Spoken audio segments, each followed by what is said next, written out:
El doctor Fabio Iglesias Mesa, nuestro invitado hoy, es médico de la Universidad del Valle, magíster en cuidado paliativo de la Universidad Antonio Nariño y diabetólogo de la Asociación Argentina de Diabetes. El doctor Fabio Iglesias Mesa está hoy en reunión urgente. Gracias, doctor Fabio, por estar aquí con nosotros. Gracias a ustedes por darme la oportunidad. El cuidado paliativo es interpretado hoy como el médico que está ayudando a que la persona que está en una condición terminal tenga mejores horas de vida. Sí, es el deber ser del cuidado paliativo. Lo que hay que cambiar un poco es que cuando viene ese final, después de que uno sabe que ya está en la fase final. Antiguamente, y según los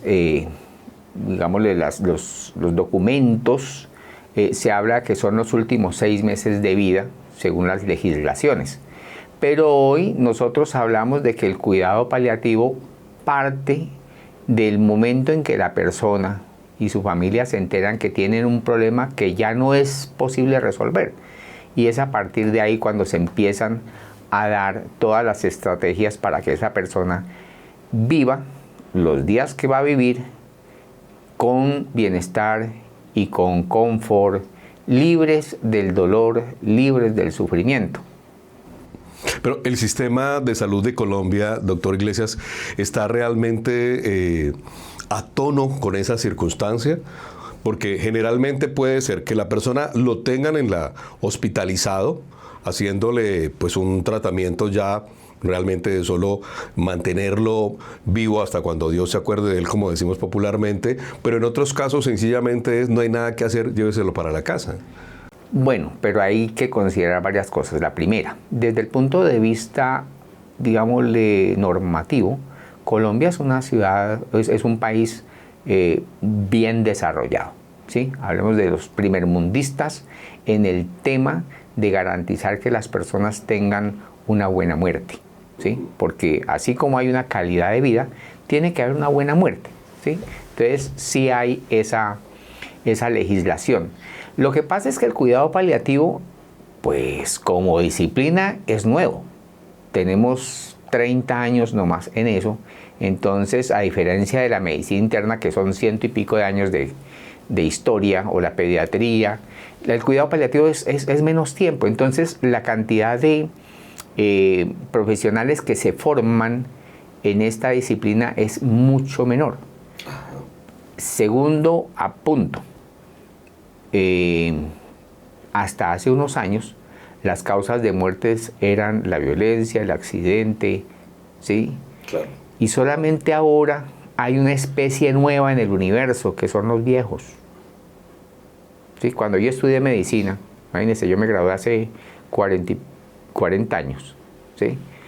Un viejo era una persona de 60 años, era un viejito, ¿sí? Hoy ya casi tengo 70 y todavía estoy viendo lejos lo que es la senectud. La expectativa de vida se ha prolongado muchísimo. ¿Sí? Claro. Entonces, estamos ante una necesidad nueva, y es cómo acompañar a las personas que en su historia de vida han acumulado muchos daños orgánicos. El hipertenso, el diabético, el artrítico, el enfermo mental. Y llega un momento en que ya el médico, las tecnologías, los laboratorios no saben qué hacer, ya no hay nada que hacer, ya no hay nada que ofrecerle, ¿sí? Entonces, en ese momento, ¿quién lo cuida? Y ese es un abismo donde aquí en Colombia han empezado a surgir facultades. Donde yo me especialicé en la Universidad Antonio Nariño, hay una maestría en cuidado paliativo. Pero eso es algo nuevo. Y eso no se construye leyendo un libro, porque le sumo lo anterior. Como estamos hablando de una especie nueva, claro, el viejo no lo conocemos. Entonces es muy difícil. Hasta los 60 años, 65, tenemos la medicina basada en la evidencia. O sea, se hacen las experimentaciones con los farmacéuticos, con los laboratorios, con personas sanas, se confrontan contra personas enfermas. Pero cuando usted tiene un paciente de 85 años, de 90 años, ¿qué le puede garantizar que ese acetaminofén que usted le está formulando está científicamente probado que sí le va a servir? ¿Quién tiene entonces esa última palabra de reconocer a partir de qué momento iniciamos el cuidado paliativo? No hay. Bueno, existe, pongamos, algo que nos ayuda mucho. Pongamos, los españoles hace un tiempo desarrollaron una escala que se llama la escala de NECPAL, necesidades de cuidados paliativos, donde se dice una persona con insuficiencia cardíaca que tiene ya un corazón que funciona el 25% y tiene ciertos síntomas, ya a partir de aquí no voy a hacer nada más. O una persona que tiene insuficiencia renal, sí, no voy a hacer nada más. Porque hace muchos años, una persona que llegaba a esa fracción de eyección de su corazón, nosotros sabíamos que a los 2 meses, 3 meses, sí, claro, se iba a ir. Claro. Pero hoy tenemos pacientes que llevan en ese estadio 1 año, 2 años y siguen ahí. Entonces, termina el especialista rascándose la cabeza y ¿yo qué hago con con este paciente? ¿Sí? Claro. Entonces, el cuidado paliativo es ese acompañamiento. Y no es tanto la decisión de qué hacer, qué meterle nuevo, qué medicamento cambiarle, sino como hacerle entender, ¿sí?, qué está pasando y qué va a pasar. De pronto no le mencioné yo, también tengo un estudio en tanatología en la Universidad Autónoma de México, ¿sí?, donde primero nos preparamos nosotros, claro, cómo manejar las personas y sus familias. Porque es que cuando estamos en un momento de eso, no estamos hablando del paciente, estamos hablando de una familia que está viviendo un proceso, ¿sí? Entiéndase familia, la uniparental, ahora las diversas, ¿sí? ¿Qué vamos a hacer con el perrito de la señora? Pues que ella no se quiere morir porque no sabe quién se va a hacer cargo del perrito. ¿Sí? Como usted lo quiere, se encarta también. Entonces son pensamientos que tienen que trascender a este dogma médico que dice 37 de temperatura no y 38 acetaminofén. No, eso se perdió aquí, porque ya es un ser que tiene toda una cosmovisión del mundo donde tiene un daño orgánico muy grande, donde tiene una familia, ¿sí? Piensa en el señor de 40 años que tiene un cáncer y tiene 3 hijos menores, y entonces a uno empecemos a ver cómo le ayudamos a arreglar la parte legal, ¿sí? Por eso el equipo de cuidado paliativo no es el médico, es medicina, de pronto el médico es el que menos hace, pero tenemos enfermería, una trabajadora social, a veces un gerontólogo. Necesitamos alguien que le ayude a manejar la economía, de pronto alguien jurídico que le ayude a decir qué va a hacer con esto, cómo va a planear. ¿Es todo un equipo? Sí. Nosotros, yo me acuerdo que con buen recuerdo teníamos un equipo en el Hospital Geriátrico San Miguel. Desafortunadamente por los acomodos administrativos salimos de allá. Pero nosotros en el equipo, un paciente era expuesto por el geriatra, el médico general, la enfermera, la trabajadora social, el gerontólogo, el psicólogo, la odontóloga, la nutricionista, el recreacionista, ¿sí? Y todos eran los que teníamos que ver con qué pasa con ese señor y su familia. Doctor Iglesias, es una circunstancia nueva que estamos viviendo, dice usted, y realmente es una disciplina nueva, al punto que hoy en día el cuidador o cuidadora, que sea de la familia o alguien que se contrate, la enfermera que está ya permanentemente atenta a la alimentación y a la medicación de esa persona, joven o mayor, que está en una circunstancia ya donde su vida está afectada.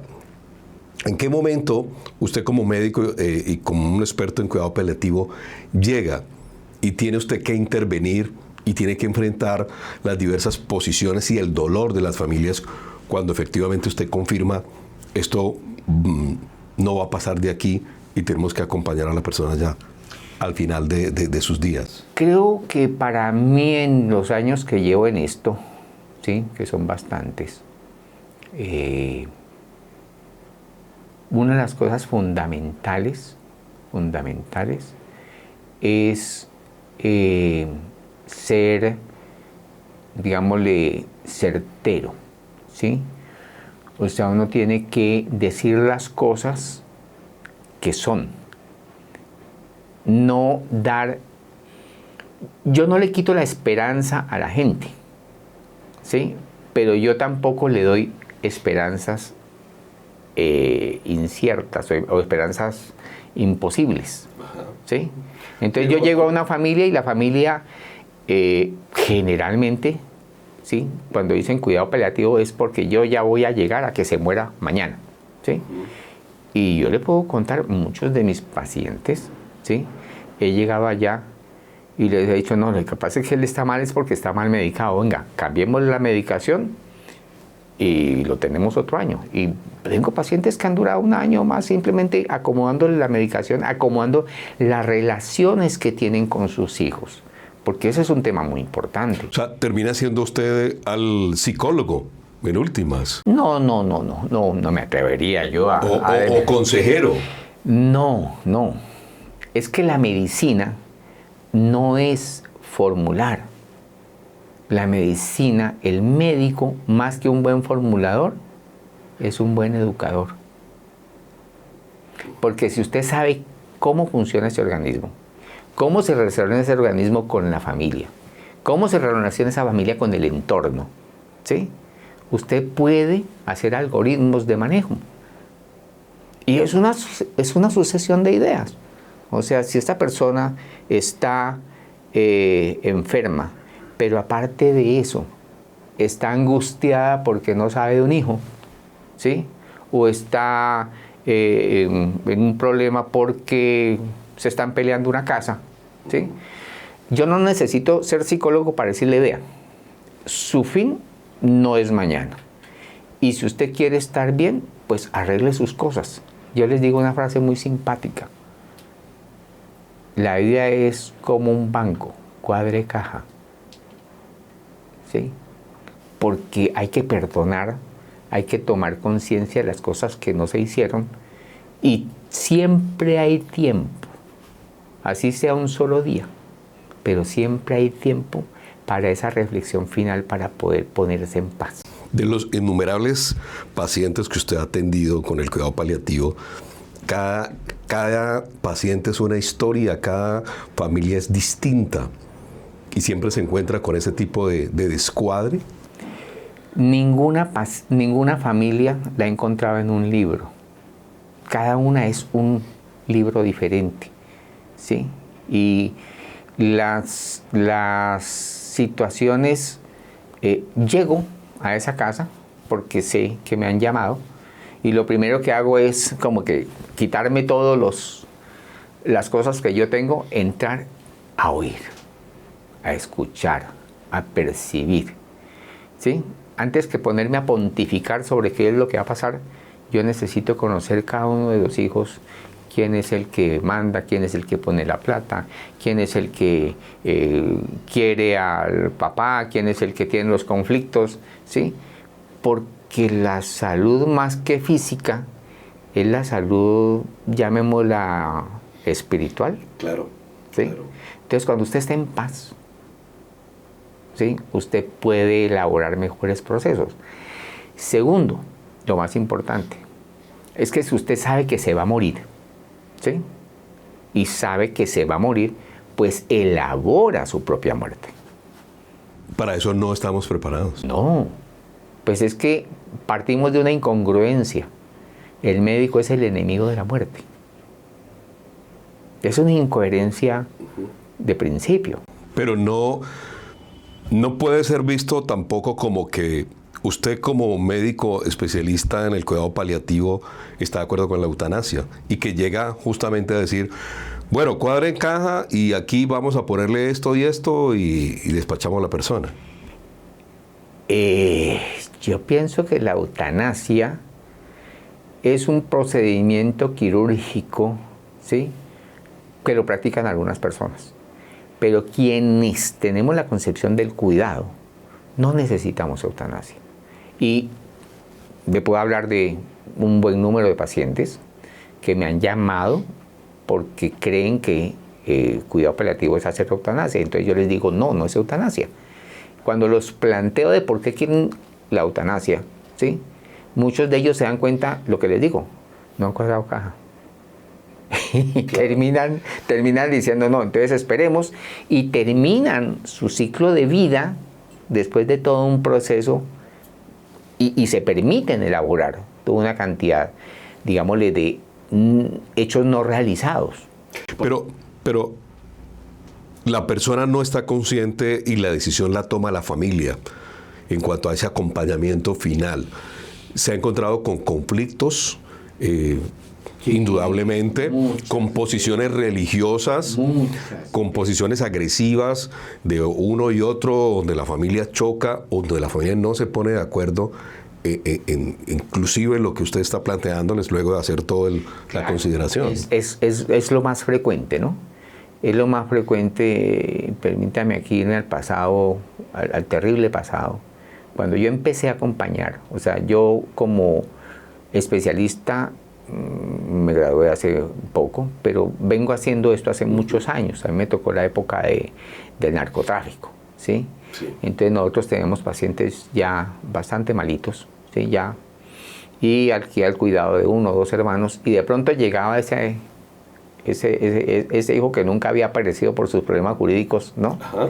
Y llegaba, en esa época se llegaban con bultos de plata, no se llegaba con tarjeta de crédito, sino que llegaban a la clínica, a mi mamá me le hacen lo que tienen que hacer porque yo voy a pagar todo esto cuando ya no había nada que hacer, ¿sí? Entonces, esa cultura, ¿sí? Digámosle, de tratar de a ver cómo le llamaría eso, resarcirse al final de la vida. Ese hijo que no vino, ese nieto. De resolverlo con plata. Exacto, ¿sí?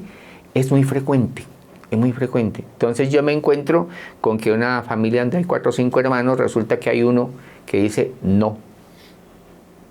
Y los otros 4. Entonces, ¿cuál es mi posición? Mi posición es respetar la posición de todos. Si esa persona está completamente inconsciente, ¿sí? Entonces lo que yo les digo, yo lo que les voy a garantizar es que no sufra, que no le duela, que él no se queje, que no lo vean sufrir mientras ustedes resuelven su problema. Claro, ¿sí? Claro. Ese es mi papel.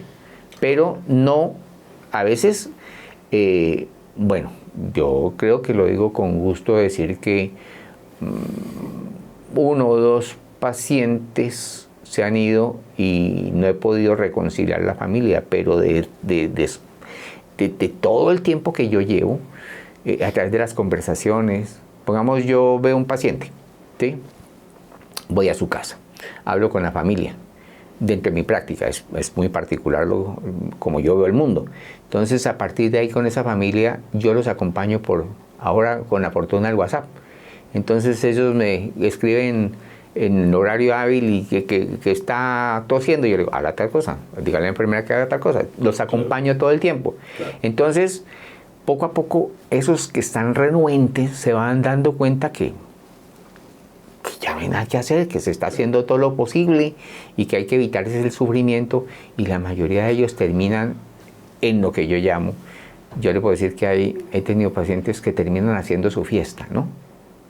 Entonces, pongamos, en estos días, Nicolás, ya cansado, llama a sus hijos. Entonces, uno vino de Suiza, el otro vino y se reunieron esa tarde, ¿sí? Él se tomó una cerveza y entonces dijo, no, ya doctor, ya quíteme el oxígeno porque ya no quiero nada más. Entonces, pues él estaba con oxígeno, con sedación, con todo, y apagó sus ojos y ellos esperaron. 2, 3, 4 horas después, él se fue, pero en una completa paz, en una completa armonía. La gente, digámosle, se tomaron fotos alegres, riéndose en ese último momento. Entonces hay maneras, hay formas, pero si usted es consciente, como le decía, en el primer concepto de ser real de qué es lo que está pasando y qué va a pasar, si todos están bien informados, el proceso va a ser mucho más llevadero. Quiero volver al punto de la muerte. Tenemos toda clase de concepciones y están muy mediadas por nuestras creencias religiosas. Sí. ¿Usted cree en Dios, doctor Iglesias? Creo que hay un ser superior, ¿sí?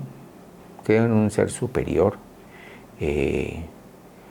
Desde Aristóteles, ¿sí? Desde la antigüedad, hemos ido resolviendo, ¿sí? Las cosas en la medida en que vamos aprendiendo, vamos conociendo. Entonces, nuestra sociedad ha sido teleológica siempre. O sea, lo que va conociendo, ¿sí? Lo va adoptando, y lo que no conoce, dice, hay un ser superior, ¿sí? Si usted me dice, creo en Dios, pues sí hay un Dios. No soy, no sé si es católico, si es cristiano, si es maometano, pero hay un ser superior. Claro. Hay algo que nos ayuda a organizar este mundo. Cuando uno muere, en su vasta experiencia como médico y como especialista en el tema de cuidado intensivo, ¿para dónde nos vamos entonces? Yo creo que no somos corpóreos, 100%. ¿Sí? Somos inmortales, ¿sí? Y eso hay que tenerlo en cuenta. ¿En qué sentido? Porque yo soy una persona que ocupa un espacio en mi sociedad, que da una energía, y esa energía se transforma en mi familia. Entonces hay quienes me recuerdan bien, hay quienes no me quieren recordar. Entonces soy perenne, ¿sí? Okay. Como hay otros que definitivamente nadie los quiere volver a recordar. Es cierto, Ernesto Sábato decía, el famoso escritor argentino en su momento, que cuando usted escribe un libro, hace una pintura o deja huella en su familia, sigue viviendo. Es inmortal. Es inmortal. Entonces nosotros somos inmortales, porque nosotros somos seres pensantes y tenemos dentro del pensamiento algo que se llama el afecto, ¿sí? Entonces yo me acordaré de mis padres, de mis hermanos, de mis hijos, de mis amigos, de mis novias, de mis... siempre, bien o mal. Entonces cuando yo me vaya, ¿sí?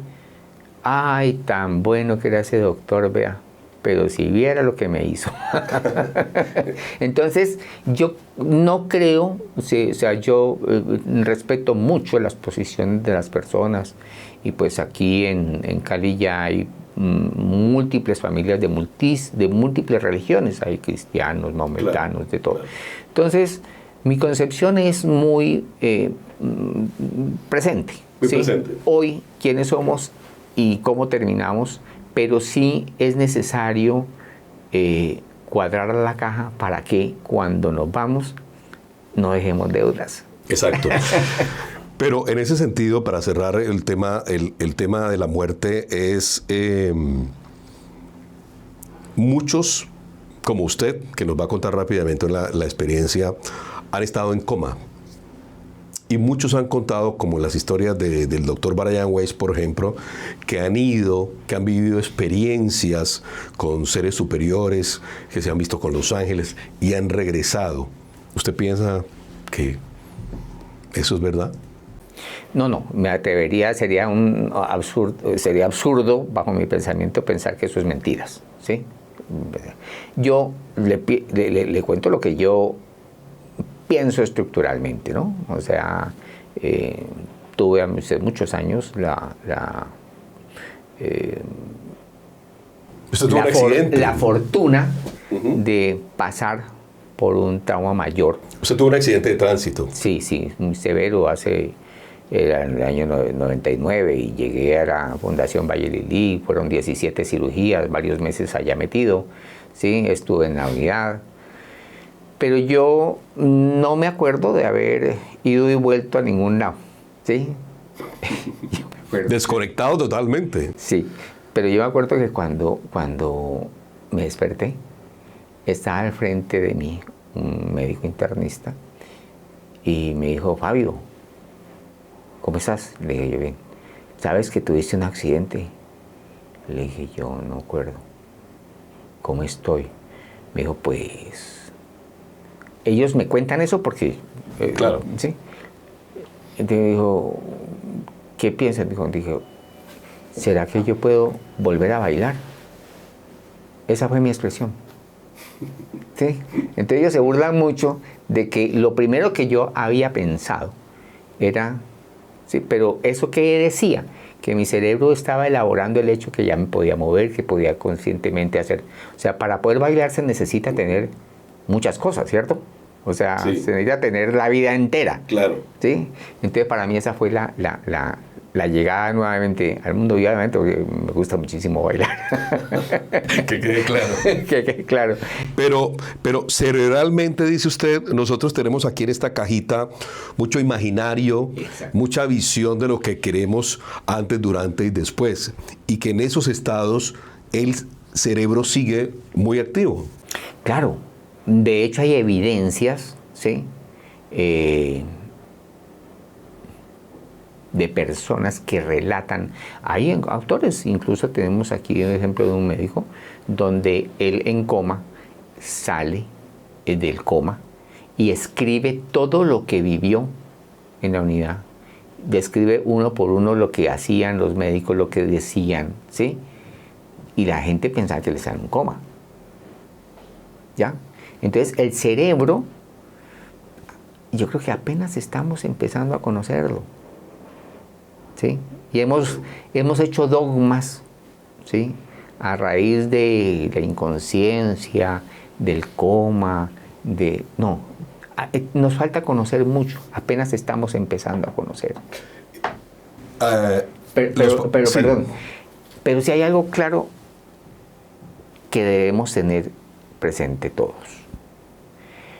La vejez la elaboramos como un plan de vida y la muerte es una compañera a la que tenemos que acudir en ese momento cuando ya vemos que la vejez termina. Entonces nosotros debemos elaborarlo, que es lo que no nos han enseñado. A nosotros no nos enseñan a saber cómo nos vamos a morir, ni a desear cómo nos vamos a morir. Antes de Yo le continuar, pregunto a usted, ¿cómo se quiere morir usted? de la manera más tranquila, ¿Cómo? en paz, en casa, con mi familia, alrededor. Después de 10 días, después de 5 días, de un día No, de la a otro. manera más corta posible. Exacto. Entonces nosotros tenemos que elaborarlo, ¿cierto? Claro, claro. Y para hacer eso usted tiene que asegurarse que esté bien de salud, que esté sano, que esté tomándose sus medicamentos, que esté haciendo ejercicio, todas esas cosas. Pero es una elaboración que tenemos que hacer. Claro. No es algo que tenemos que verlo para el otro, no, es algo que tenemos que verlo para mí. Dentro de la experiencia, y tengo que reconocer, doctor, pues en nuestro encuentro en familia, en una experiencia como la que usted nos está contando con nuestra madre, usted nos decía que incluso tendríamos que acostumbrarnos a, eso no se me olvida nunca, a usar pañal. ¿Se acuerda? Sí, es una cosa... suena muy duro, pero realmente es una lección. ¿Usted quisiera recordarme por qué usted hace esa recomendación? Porque el constructo social que tenemos del pudor, del aseo, de la contención, ¿sí? Lo hemos ido elaborando en la vida, ¿no? Entonces el niño va caminando y no se haga pis ahí, sino una chancletazo. Pues ahora le ponen un psicólogo, pero antes era... Ahora era el golpe. Ahora había un algoritmo computador para decirle que ese niño... Bueno, entonces, tanto la vivencia, ¿sí?, con mis pacientes como la propia, ¿sí? Para mí fue muy difícil cuando estaba en la unidad, ¿sí?, cuando me iban a bañar o yo tenía que orinar, porque me parecía terrible. Porque, cuando estaba usted en la clínica, sí, enfermo. Entonces yo decía, de pronto es necesario que nosotros tengamos eso porque vamos a necesitar ayuda. Aún sin necesidad de estar accidentado ni nada, sino cuando uno llega a cierta etapa de la vida, ¿sí?, por la misma imposibilidad de caminar o cualquier cosa, entonces puse pañal. Y de hecho ya ni siquiera se usa ese pañal, tiene un calzoncillo pañal, y entonces ya uno tiene que acostumbrarse a que facilita las cosas para el cuidador, el que usted pueda tener la libertad de eliminar en su pañal y no tener que estarlo trasteando, manejando, porque realmente se vuelve un problema de más riesgo, de más trabajo, de más complicación. Usted atiende a pacientes que están terminando su vida, cuidado paliativo. ¿Cómo nosotros vemos el final de la vida? ¿Cómo asumimos la muerte? ¿Y cómo tenemos que estar todos realmente preparados o enfilados para cuando lleguen esas circunstancias? Yo hice un tiempo de estudio en Argentina, en Buenos Aires. Y allá, en una parroquia, creamos una institución que se llamaba Rezanándonos. ¿Sí? ¿Qué es básicamente rezanarse? Es saber uno quién es, ¿sí? Saber que uno se puede sanar, así no se cure, ¿sí? Porque yo puedo tener una insuficiencia cardíaca, puedo tener un riñón en última fase, ¿sí? Y puede ser que no me cure de eso. Pero si yo veo la muerte como algo que va a pasar en mí, no es mi enemiga, sino que es algo que va a pasar en mí, entonces yo termino eso que me queda y el día que toca la llamo, porque esa es mi muerte. Es que la muerte no es sino una, la mía. Y ella llega en el momento en que yo me voy a morir y se muere conmigo. Hay un poeta, John Donne, inglés, donde describe cuándo llega la muerte y cómo se va con nosotros, ¿sí? Porque la muerte no está ahí, la muerte nosotros la llevamos, es nuestra compañera de vida, pero tenemos es que saber que está ahí y tenemos que entender que no somos perennes, que nos vamos a ir un día, que tenemos que cuidarnos para que ese momento sea como el que yo quiero planear, ¿sí? Yo le digo a mis hijos, ¿sí? Yo tengo 4 hijos que viven en el exterior. Entonces les digo, cuando me llegue a mí me pasar en mi vejez, a mí primero me llevan a un geriátrico. No me vayan a llevar de casa en casa, pues. ¿Sí? Y cuando esté allá, pues sencillamente, el día que me vaya, me voy y no quiero que me intuben, no quiero que me pongan alimentación artificial, no quiero que... ¿Cuántas familias? Aquí viene otro tema, es cuántas familias me toca asistir que nunca lo hablaron. Que han salido, exacto, y que han salido de la clínica con poco de tubos. Y me dicen, vea doctor, quítele todo eso. Le digo yo, difícil. Ustedes tomaron la decisión de hacerles romper el estómago por una gastrostomía, ponerles una sonda, ¿sí? Entonces ellos se vean, ¿cómo hacemos para que se muera? Porque lleva 4 o 5 años en esto. ¿Sí? Y es un problema. ¿Por qué? Porque no hablamos, no nos preparamos. Exacto. No nos planeamos. No nos educamos. La muerte está aquí, al lado nuestro, siempre, siempre. Pero la desconocemos. Claro. ¿Sí? Pero nos aterra o creemos que nunca va a llegar. Es una concepción más dogmática, ¿no? Uh-huh. Pero si usted es real, usted sabe, los viejos dicen, ¿no? Usted se puede morir bajándose de la cama. Claro. ¿Sí? Claro. Usted muchas veces la llama. Usted tiene un problema y dice, trágame tierra. Trágame tierra es, yo me quiero morir en este instante. Sí, claro. Entonces es un lenguaje incoherente el que tenemos socialmente.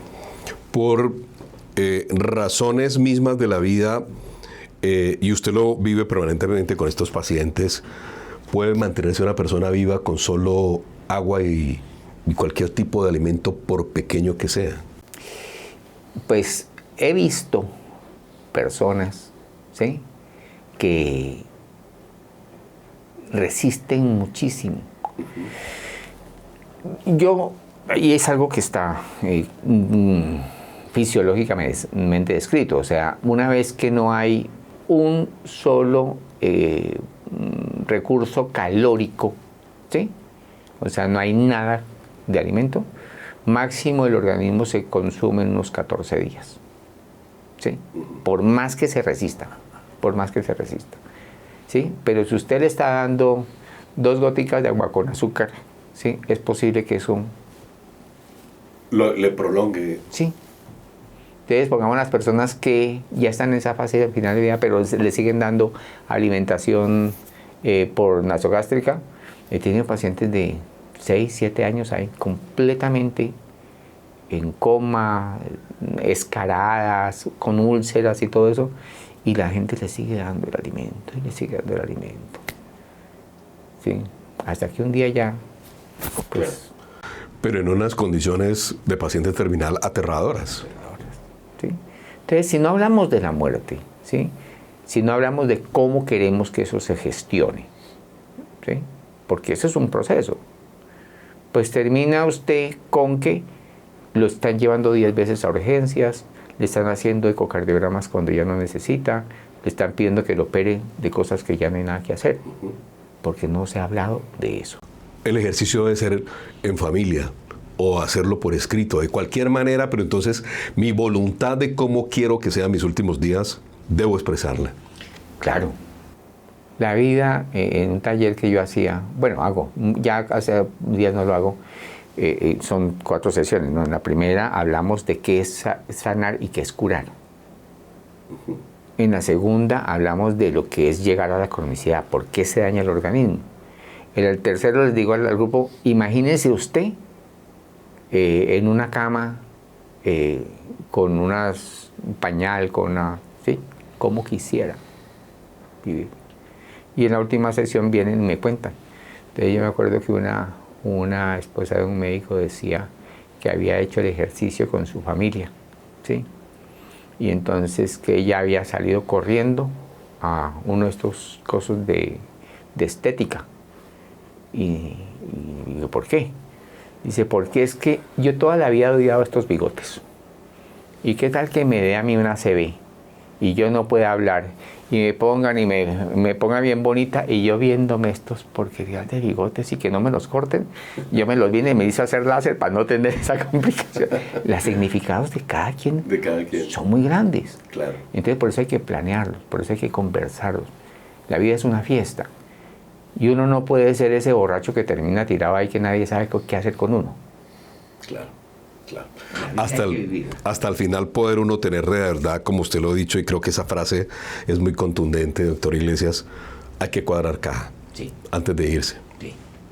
Le agradezco mucho esta reunión urgente que hemos tenido de un tema duro, pero que como usted nos lo enseña y la experiencia que tiene.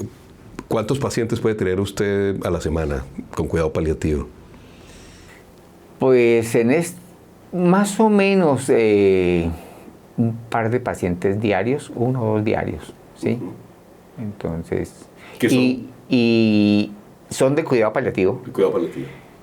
Pero yo creo que en lo que llevo de estos 4 meses se han muerto 4 o 5, ¿sí? O sea, el cuidado paliativo lo que hace es que esa parte final de la vida, tanto las familias como la persona, lo vivan con bienestar y confort. De eso se trata. De eso se trata. Doctor, muchas gracias por estar aquí en esta reunión urgente. No, muchas gracias a ustedes por la invitación. Gracias.